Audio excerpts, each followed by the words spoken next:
Hello everyone, welcome back to our channel pretty informative. आज का हमारा टॉपिक है इंटरनेशनल बिजनेस और ग्लोबल इंस्टीट्यूशंस जैसे WTO, IMF and world bank.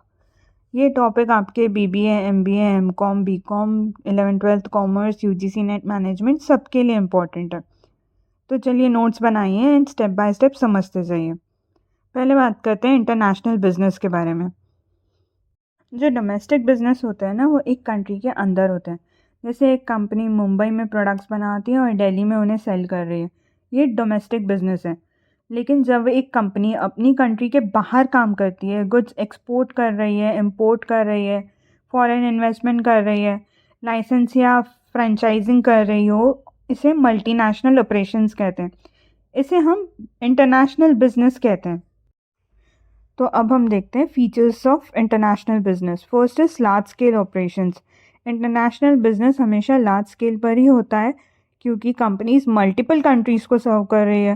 Production और डिस्ट्रीब्यूशन सिस्टम को अब ग्लोबल डिमांड के हिसाब से डिज़ाइन करना पड़ता है। जैसे एप्पल है, उसका डिज़ाइन यूएस कर रही है बट मैन्युफैक्चर चाइना में होता है और सेल वो पूरे वर्ल्ड में कर रहे हैं। So international business operates on a large scale to meet global market demand. Then comes foreign exchange involvement. International trade में करेंसी चेंज हो रही है, डॉलर, पाउंड, यूरो, येन, रूपी। कंपनीज को फॉरेन एक्सचेंज मैनेजमेंट करना पड़ रहा है। इंडियन जो है एक्सपोर्टर गुड्स यूएसए को बेचता है। अगर डॉलर की वैल्यू गिर गई तो प्रॉफिट भी कम हो जाएगा। So that was foreign exchange. Then comes cultural and legal diversity. हर कंट्री के कल्चर एंड लॉज अलग होते हैं, कंपनीज को उन्हें अडेप्ट करना पड़ता है। जैसे मैकडी में इंडिया में बहुत सारे वेजिटेरियन प्रोडक्ट्स ऑफर होते हैं, यूएस में उतने नहीं हो रहे। सिमिलरली लीगल डिफरेंसेस होते हैं, एक कंट्री में कोई चीज़ लीगल होगी दूसरे में बैन हो सकती है। कंपनीज अडेप्ट करती है कल्चरल एंड लीगल डाइवर्सिटी को। Then comes high risk and uncertainty. International business में political instability, war, exchange rate fluctuations, natural disasters and सबका एक रिस्क होता है। सो अब ये रिस्क हो रहे हैं ग्लोबल लेवल पर। Then next comes government policies. Trade का कंट्रोल सिर्फ कंपनी के हाथ में नहीं, गवर्नमेंट रूल्स पे भी बहुत डिपेंड करता है। Tariffs, quotas, foreign investment policies directly ये सब जो है अफेक्ट करती हैं कि बिज़नेस किस तरह से चलेगा। सो जो गवर्नमेंट पॉलिसीज़ है ना, वो बहुत स्ट्रांगली अफेक्ट करती है आपका इंटरनेशनल लेवल पर बिज़नेस किस तरह से हो रहा है। Then comes need for specialized knowledge. Companies को ट्रेंड प्रोफेशनल्स की ज़रूरत होती है इंटरनेशनल लॉज के लिए, जैसे फॉरेन एक्सचेंज लॉज हो गए, कस्टम ड्यूटीज़ हो गई। ऑल्सो क्रॉस कल्चरल कम्युनिकेशन समझना बहुत ज़रूरी है ना। सो इन सब चीज़ों की स्पेशलाइज्ड नॉलेज होना ज़रूरी है। Then come mobility of factors of production. सिर्फ गुड्स नहीं, कैपिटल, टेक्नोलॉजी, लेबर भी कंट्रीज़ के बीच में मूव हो रहे हैं। इंडिया के आईटी प्रोफेशनल समझो यूएस जा रहे हैं, यूरोप के साइट पे काम करते हैं, वैसे ही फॉरेन डायरेक्ट इन्वेस्टमेंट आता है इंडिया में। ये सब होते हैं mobility of factors of production. So अब तक हमने इंटरनेशनल बिजनेस का मीनिंग एंड फीचर्स समझा है। Features was large scale operations, foreign exchange involvement, cultural and legal diversity, high risk and uncertainty, government policy impact, need for specialise knowledge, mobility of factors. ये सब जो है international business के features हैं। अब थोड़ा आगे बढ़ते हैं, डब्ल्यूटीओ पे बात करते हैं। यहाँ तक सब क्लियर है कि इंटरनेशनल बिजनेस क्या होता है और उसके फीचर्स क्या हैं। Next is WTO, world trade organisation. WTO 1995 में इस्टेब्लिश हुआ था, जिनेवा स्विट्ज़रलैंड में इसका हेडक्वार्टर्स है। अब ये डब्ल्यूटीओ क्यों बना? डब्ल्यूटीओ की ज़रूरत इसलिए थी क्योंकि 20th सेंचुरी में ग्लोबल ट्रेड में बहुत प्रॉब्लम्स आ रही थी। कंट्रीज़ जो है ना, इनके बीच में ट्रेड बैरियर्स बहुत हाई थे, जैसे टैरिफ्स हो गए, कोटाज हो गए। ट्रेड डिस्प्यूट्स बहुत फ्रीक्वेंट थे। इसके पहले जीएटीटी फ्रेमवर्क चलता था, बट ग्लोबल ट्रेड के हिसाब से जीएटीटी इतना फ्रेंडली नहीं था।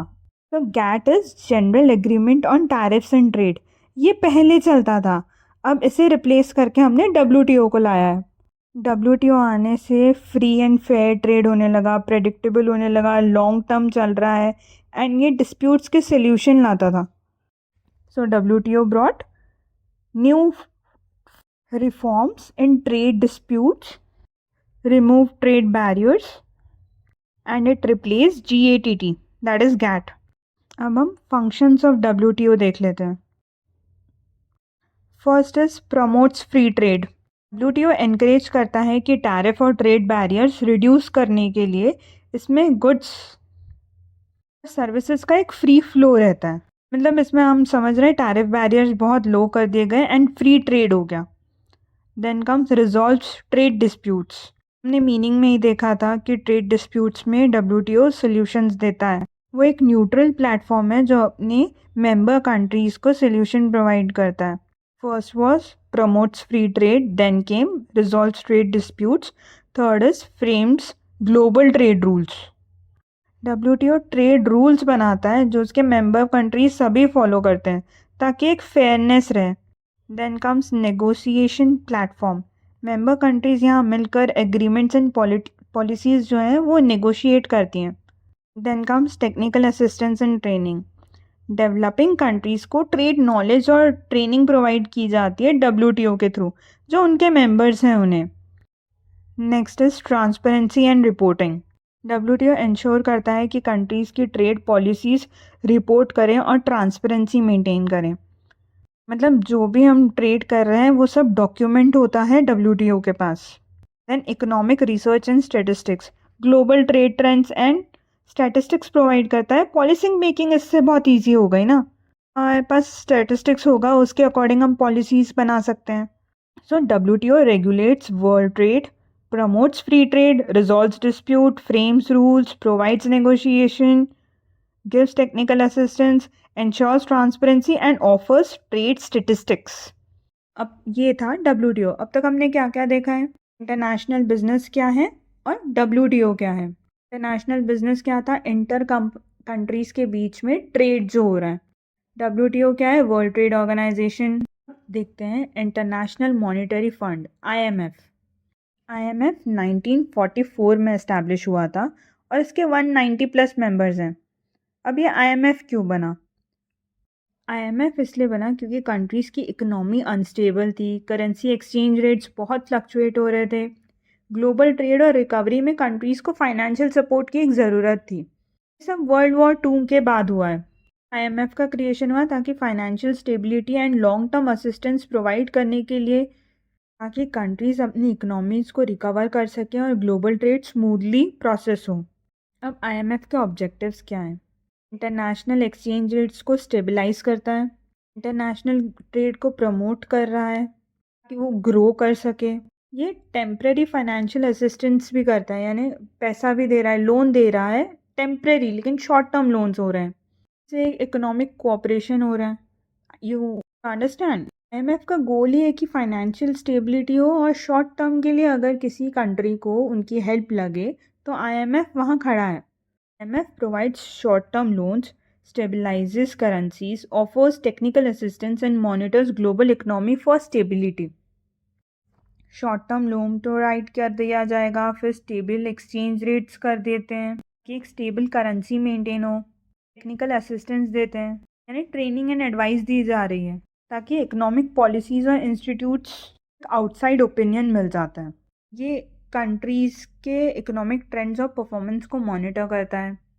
सो अब तक हमने देखा है इंटरनेशनल बिजनेस, उसका मीनिंग, उसके functions. Then came WTO and next was IMF. तो समझ लेते हैं वर्ल्ड बैंक क्या है. वर्ल्ड बैंक भी 1944 में ही इस्टेब्लिश हुआ था. IMF और वर्ल्ड बैंक दोनों ब्रेटन वुड्स कॉन्फ्रेंस के आउटकम थे. IMF तो बन गया, लेकिन वर्ल्ड बैंक क्यों बना. जैसे IMF शॉर्ट टर्म प्रोजेक्ट्स को सपोर्ट कर रहा था, उसी तरह world bank long term development projects and reconstruction वाली कंपनीज़ को सपोर्ट कर रहा था.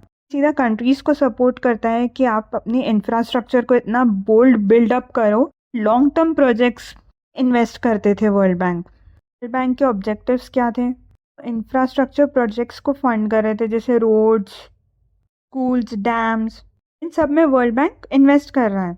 एजुकेशन एंड हेल्थ प्रोजेक्ट्स हो गए, rural development programmes. World bank ने इंडिया में भी rural roads and education projects पर इन्वेस्ट कर चुका है. तो world bank funds long term development projects, reduces poverty, promotes sustainability and provides technical assistance to developing countries.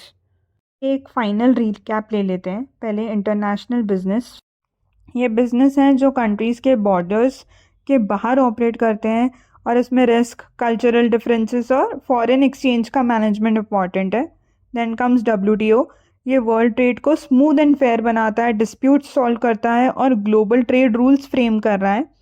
IMF जो है वो शॉर्ट टर्म लोन्स दे रहा है, ये कंट्रीज़ को टेम्परेरी फाइनेंशियल हेल्प देता है, करेंसी स्टेबलाइज करता है और इकोनॉमिक स्टेबिलिटी इंश्योर कर रहा है। World bank long term development projects को फंड करता है, पॉवर्टी रिड्यूस करना चाहता है एंड सस्टेनेबल ग्रोथ प्रमोट कर रहा है। This was all about international business and global institutions like WTO, IMF and world bank. अगर आपको ये वीडियो इंटरेस्टिंग या यूजफुल लगा तो सब्सक्राइब करें for more such videos to pretty informative.